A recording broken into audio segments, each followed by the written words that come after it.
creo que hemos hablado un poco respecto a la reanimación, pero muy, digamos que muy rápidamente, sobre todo cuando empezamos el programa que hablamos de la historia clínica del recién nacido, ¿vale? Entonces, cuando ustedes antes de entrar a una sala de sala de parto, en caso tal de que vayan a ser médicos hospitalarios de sala de parto, o obviamente la gran mayoría de ustedes va a ser el médico primario, o sea, de la atención primaria en el primer nivel, tienen que saber cómo es la adaptación de un recién nacido. Primero tienen que saber definir y tener claro qué es un recién nacido, que me imagino que ya todos los que han rotado por neonatología saben que recién nacido es todo aquel paciente que va desde las 0 horas de vida hasta las 28 semanas de vida, días de vida según la OMS, o hasta los 30 días de vida según la Sociedad Colombiana de Neonatología, ¿vale? Y que este es el momento, aunque no lo recordemos, este es el momento más estresante de nuestras vidas, porque obviamente vamos a adaptarnos a una vida extrauterina a la cual no estábamos acostumbrados y que la placenta hacía todo por nosotros. Entonces, una vez haya desconexión del cordón umbilical de la placenta, obviamente puede haber una serie de trastornos o puede haber una adaptación neonatal adecuada, ¿vale? Entonces, para ustedes saber más o menos de qué se trata la reanimación neonatal, hay algo que es básico que se llama el minuto de oro, que data desde 1970. Esto lo hacen en los países más subdesarrollados que nosotros, sobre todo en África, y realmente de ahí es donde lo tomaron. Doctor, creo que... ¿Ah? Bueno, realmente de allí fue que tomaron el minuto de oro. Disculpe, es que estaba presentando un problema con el audio, ya estoy bien. Entonces, el minuto de oro vamos a definirlo como un conjunto de medidas que se realizan para tratar rápidamente o precozmente la homeostasis postnatal para que haya una hemodinamia correcta. Esto totalmente con la finalidad de prevenir la morbilidad y mortalidad del recién nacido derivada de una enfermedad hipoxiquémica grave, o evitar iniciar los pasos iniciales de la reanimación neonatal como tal. ¿Ya? De eso se trata el minuto de oro. Entonces, ustedes, para que entiendan lo básico, porque el minuto de oro lo realizan son las auxiliares, lo realizan son las promotoras de salud, aquellas mujeres que se encargan que no tienen ninguna profesión, pero que reciben a los bebés, parteras, no me acordaba el nombre. Básicamente se trata de hacer un secado rápido de manera cefalocaudal del recién nacido, con un masajes vigorosos en todo el cuerpo, con masajes en la planta de los pies y tratando de activar este recién nacido que quizás no tuvo un llanto rápido, ¿vale? Que no lloró ni respiró al nacer, pero que no tiene ningún antecedente importante, ningún factor de riesgo importante, y lo que tenemos que evitar es que vaya hacia una asfixia, ¿vale? Generalmente se utiliza en la atención primaria. El minuto de oro en el recién nacido, si lo atiende un pediatra o un neonatólogo, no debería de existir, o no existe, por así decirlo, porque nosotros inmediatamente nos guiamos por la reanimación neonatal. Entonces, ¿cuáles son los objetivos de esto? Es mantener una circulación adecuada, iniciar una vía aérea permeable, establecer qué vía aérea vamos a utilizar en caso de que se necesita, y obviamente prevenir los daños cerebrales o daños tisilares posteriores a esta enfermedad o a esta isquemia. Entonces, ¿cuáles son las necesidades? ¿Cuáles son los recién nacidos, o cuál es la necesidad de saber por qué es minuto de oro? Entonces, para el recién nacido, evaluar el riesgo de requerir una probable reanimación neonatal. Tenemos que proporcionar calor, saber colocar al paciente en una posición adecuada, o sea, la posición neutra, que es la posición de olfateo que llama, que es colocar al recién nacido. Lo ideal es hacer un rollo y colocarlo en medio de sus hombros para que quede en posición neutra, ¿ya? Que eso lo que va a hacer es que si hay alguna obstrucción, se despeje la vía aérea. Y, como les dije, secar y estimular para que el bebé respire o llore, que es lo que necesitamos, lo primordial que necesitamos en un paciente posterior a que nace es que respire y llore inmediatamente.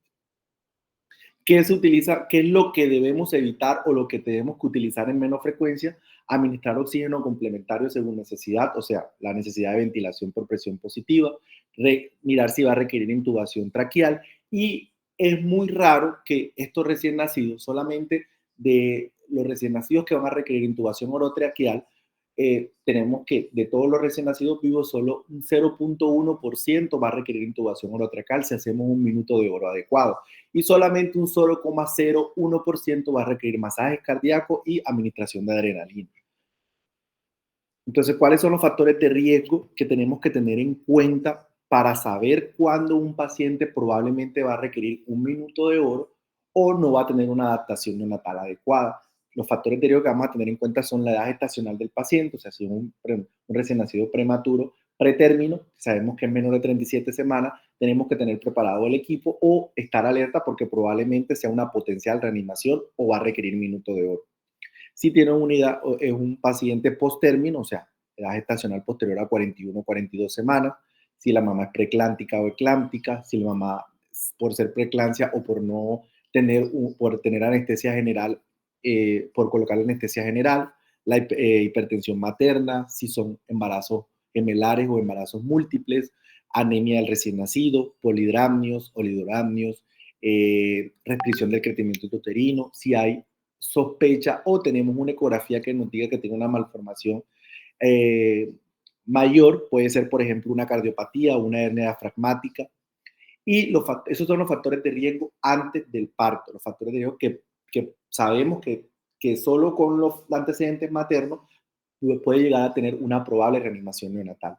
¿Cuáles son los factores de riesgo durante el parto? Si vamos a un parto por cesárea por emergencia o urgencia, si el parto es normal pero es asistido instrumentalmente, si el bebé viene en presentación anómala, o sea, en presentación de pie o de, o podálico, de nalgas o podálico, que el paciente haya tenido un monitoreo fetal no satisfactorio o no tranquilizante, como le dicen ahora, lo que les explico ahorita, la anestesia general para la madre, si la mamá recibió sulfato de magnesio porque requirió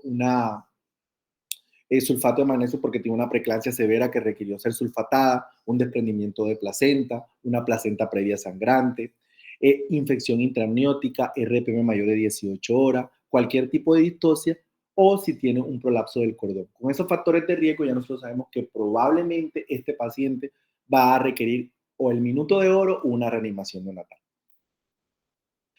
Hasta aquí van entendiendo y lo que no entiendan me avisan, por favor. Bueno, nadie respondió, supongo que me van entendiendo y que me están escuchando.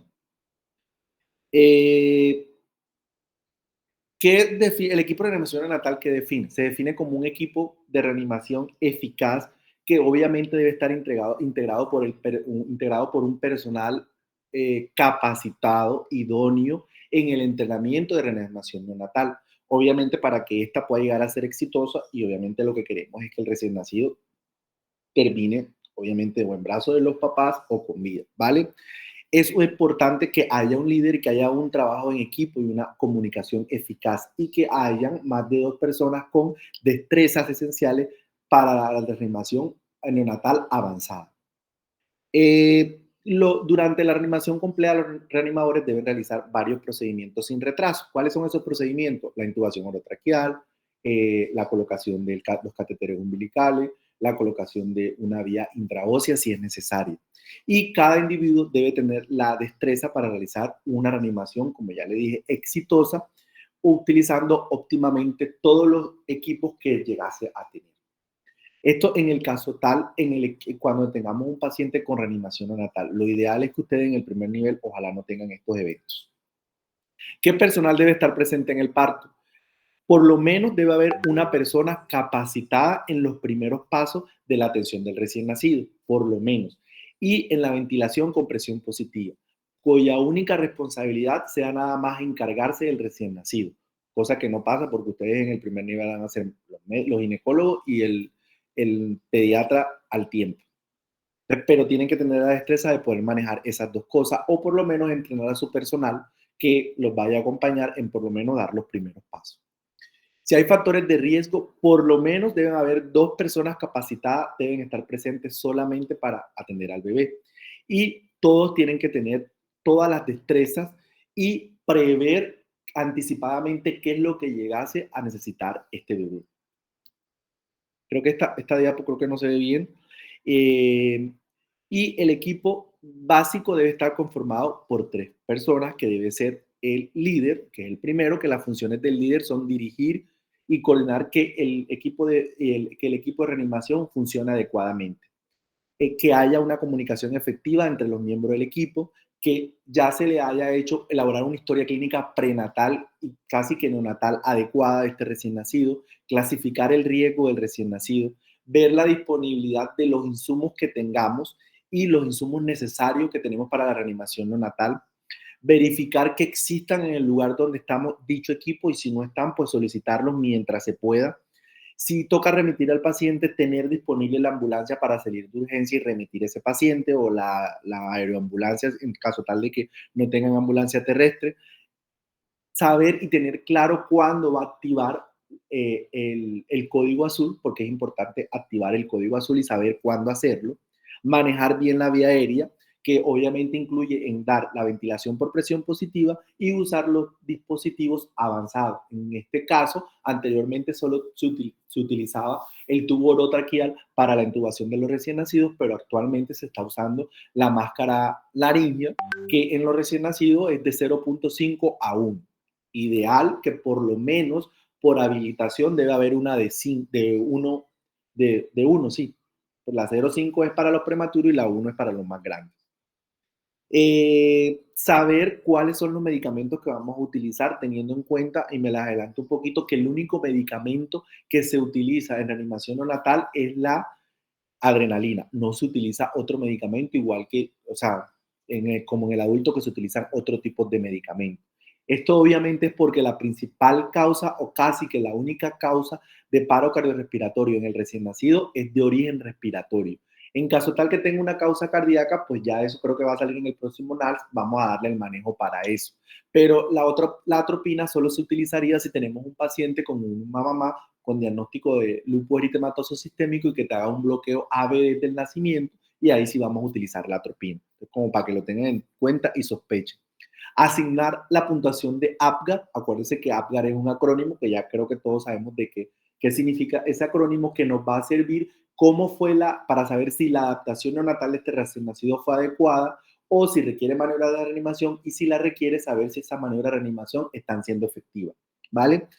Decidir cuándo es el momento que ya tenemos que parar la reanimación neonatal si no fue exitosa, y aún así, si es exitosa, saber cuándo la tenemos que parar y dar información a la familia sobre el proceso de la reanimación, cómo fue el desenlace de esta reanimación. La información previa para el equipo de reanimación es muy importante, o sea, tenemos que evaluar los factores de riesgo perinatales, tenemos que identificar cuál es el líder del equipo de reanimación, tenemos que delegar las tareas, identificar quién documentará los eventos, ¿ya? Escribir a medida que ocurren los eventos, determinar los suministros que va a necesitar este paciente, identificar cómo pedir ayuda adicional en caso que la requiera. Los materiales saben que son la servocuna, que es la fuente de calor, o fuente, que ahí mismo también nos van a dar la fuente de luz, la fuente de oxígeno, tenemos que tener un reloj, un aspirador con manómetro o un aspirador de goma. Tenemos que tener los tubos orotraqueales, que obviamente va a depender según la edad estacional, pero generalmente no. En los recién nacidos manejamos de 4 a 2.5 sin balón o sin neumotaponador, ¿vale? No se utiliza,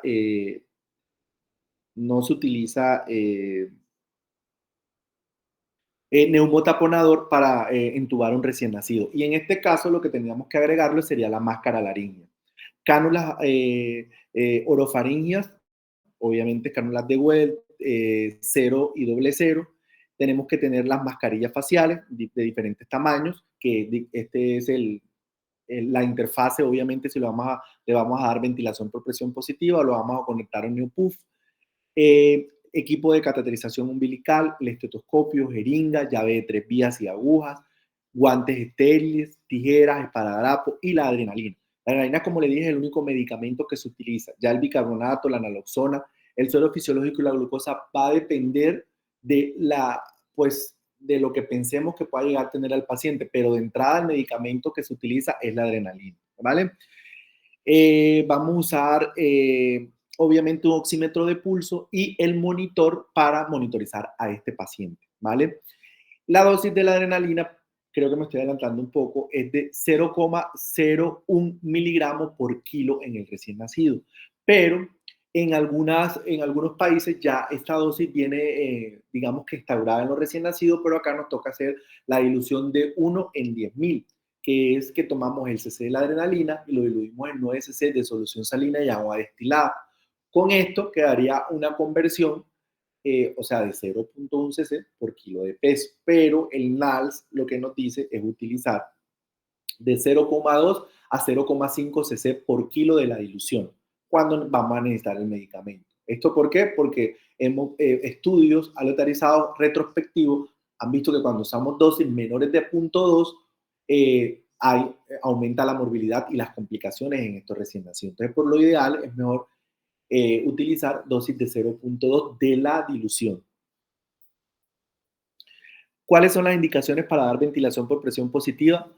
Obviamente, después de completar los pasos iniciales, ya sabemos cuáles son los pasos iniciales, que son limpiar de manera cefalocaudal, de manera vigorosa, secar, y que no hay, y el paciente presenta o persiste con bradicárdico, con apnea, no llora, no respira, ahí esas son las indicaciones para iniciar BPP. Todo esto que acabo de decir lo tenemos que hacer en 1 minuto. Si en 1 minuto esto no ocurre, entonces donde vamos a iniciar las indicaciones, vamos a iniciar ventilación por presión positiva. Y aquí se le acabo de decir, el bebé tiene respiración adiante, si la frecuencia cardíaca, si llega a llorar y a respirar, pero la frecuencia cardíaca es menor de 100, también tiene indicación para ventilación por presión positiva. Y ojo, como le dije ahorita, cuando se indique la BPP debe comenzar después del primer minuto de vida y después de haber hecho las medidas del minuto de oro, ¿vale? ¿Cómo se prepara para comenzar una ventilación a presión positiva? Primero hay que eliminar las secreciones de la vía aérea, ya sea con una sonda, ya colocar al paciente en posición de olfateo o posición neutra, aspirarlo primero por boca, luego por nariz, o para mirar si no hay una obstrucción, o con el aspirador de goma, que generalmente esto acá no lo manejamos.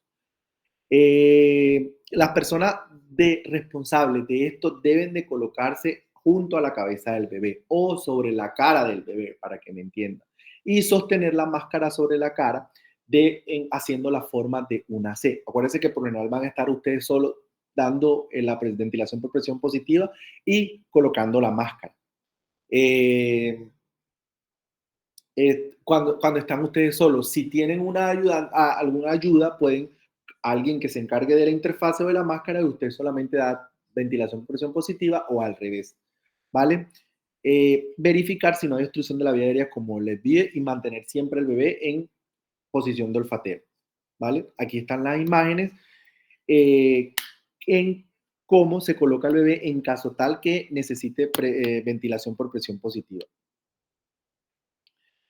Esta imagen que ven acá, la que le estoy señalando, este dispositivo se llama NeoPuff, ¿vale? Hay uno que se llama NeoPuff y otro que se llama NeoTips.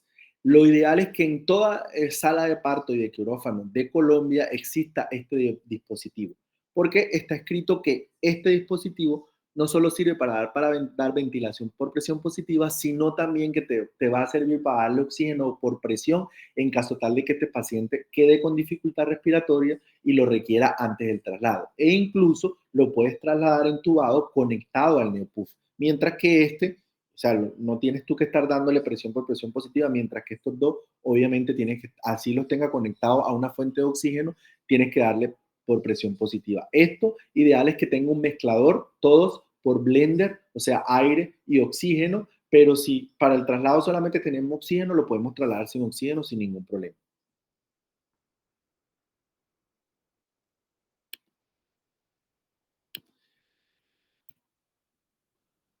Preguntas, dudas que tengan al respecto. Tienen que tener en cuenta algo. Uno, siempre tienen que sospechar que todo recién nacido puede hacerle mala adaptación neonatal. Y lo importante de la adaptación neonatal o a la adaptación al medio extrauterino es la manera como hagamos nosotros el minuto de oro. Acuérdense que un Apgar bajo un Agdal por debajo de 7 al minuto, va a depender que se recupere de nosotros, ¿ya? Porque obviamente unos recién nacidos no se van a adaptar de la misma manera que otros. Y acuérdense que es un porcentaje muy bajo de recién nacidos que le puede hacer una mala adaptación neonatal. Van a tener el caso que hay recién nacidos que tienen una buena adaptación neonatal a los 5 minutos y posteriormente a los 10 minutos le puede hacer episodios de apnea o baja frecuencia cardíaca y va a requerir que hagan los pasos iniciales. Tienen que aprenderse los pasos iniciales del minuto de oro. Es fácil porque lo hace cualquiera, por así decirlo, que esté en el medio, pero los pasos iniciales de reanimación neonatal es saber cuándo tienen que darle ventilación por presión positiva al paciente, saber que si el paciente persiste con frecuencia cardíaca por debajo de 100 o de 60, después que le dieron ventilación por presión positiva, lo posesionaron la vía aérea.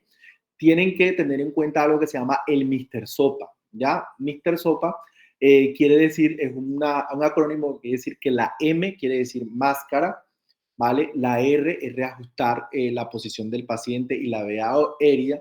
La S es utilizar la sonda para aspirarlo, sonda de goma o la sonda orogástrica. La O, mirar si la vía oral persiste obstruida. Y la la vía aérea, o sea, si tenemos que entubarlo o requiere que le coloquemos la máscara laríngea, ¿vale? Y lo más importante es tener en cuenta cuáles son los factores de riesgo para nosotros pronosticar o pensar que este paciente va a requerir una reanimación neonatal. Cuéntenme, preguntas, dudas. Doc, una pregunta. Dime. No tanto sobre reanimación neonatal, sino que habla usted de adaptación. La pregunta es, en cuanto a la profilaxis ocular, ¿qué tan necesario es propio en la adaptación o cuándo se...? Ok, no leyeron eso en taller. Vale. Eh, lo que pasa es que, a ver, está hay una, bueno, los que estaban conmigo saben, hay una ley que se llama ruta materno-perinatal, ¿vale? Que es para disminuir la muerte perinatal. Dentro de esa ruta te dan los pasos que tú tienes obligatorio que hacer con todo recién nacido, ¿vale? Que es la adaptación neonatal, o sea, la adaptación neonatal quiere decir el secado que yo te estoy diciendo, si el bebé lloró y respirar, tienes que hacerlo encima de la madre, en el pecho de la madre, esperar que el cordón deje de latir para cortarlo, colocar la profilaxis con vitamina K, la profilaxis ocular tiene que hacérsela, porque esto va a disminuir el riesgo de conjuntivitis en el recién nacido y la vitamina K evitar la enfermedad hemorrágica del recién nacido. Entonces sí o sí tienes que hacérselo. Además de eso, hay que hacerle el tamizaje de las enfermedades de error innato del metabolismo, que es ley, pero no lo hacemos porque estamos en Colombia, el TSH y la hemoclasificación. Y además de eso, posteriormente, cuando ya le haces la adaptación neonatal a este recién nacido, tienes que valorarlo a las 4 horas de nacido y a las 24 horas. Y antes del alta, tienes que hacerle las emisiones otoacústicas para descartar sordera y el tamizaje de cardiopatía congénita a las 24 horas de vida. Entonces, sí es obligatorio que le tienes que colocar las gotas, no con gentamicina, porque la gentamicina no sirve para nada, sino con yodopovidona o con tobramicina. La vitamina K, que la puedes usar bioral, si es la comercial, que es el Conaquion, y el resto de cosas que te he dicho.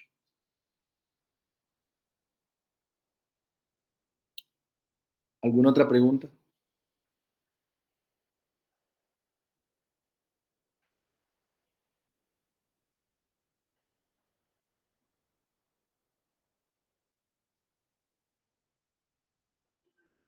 Doc, ¿cómo es la secuencia de ventilación y compresión, doctor? Ok. La ventilación, comprensión del recién nacido es diferente al pediátrico y al adulto, porque ¿cómo le hacen ustedes al pediátrico y al adulto? O al adulto, pues. 32. Todavía no terminamos. O 15-2 creo que es el pediátrico, ya ni me acuerdo. En el recién nacido es ventilo, 1, 2, 3, ventilo, o sea, ventilo y 1 y 2 y 3, ventilo, ¿vale? Siempre tienen que hacer los masajes cardíacos abrazando el tórax del recién nacido y con los 2 pulgares, siempre y cuando tengan otra persona que les ayude, porque si no, toca con los otros 2 dedos hacer la reanimación y darle tú mismo hacer el y 1 y 2 y 3, ventilo. es una sola ventilación y 3 compresiones torácicas.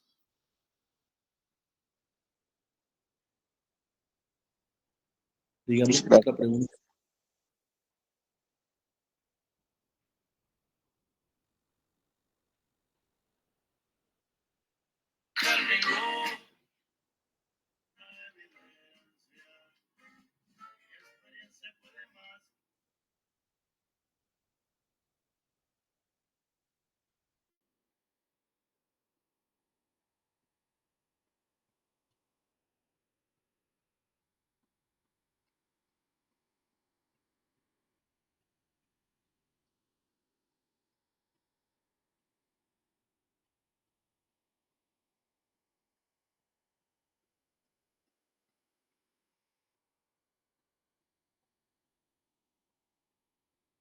¿No tienen más preguntas? No, doc. Bueno, vale, si no tienen más preguntas, nos vemos. Ya le digo a Camilo cuándo damos líquido electrolito y se lo hacemos presencial o damos el otro tema. Oyeron, ya miro para ver cuándo les toca. Ok, doctor. Vale, chao, que estén bien. Listo. Chao.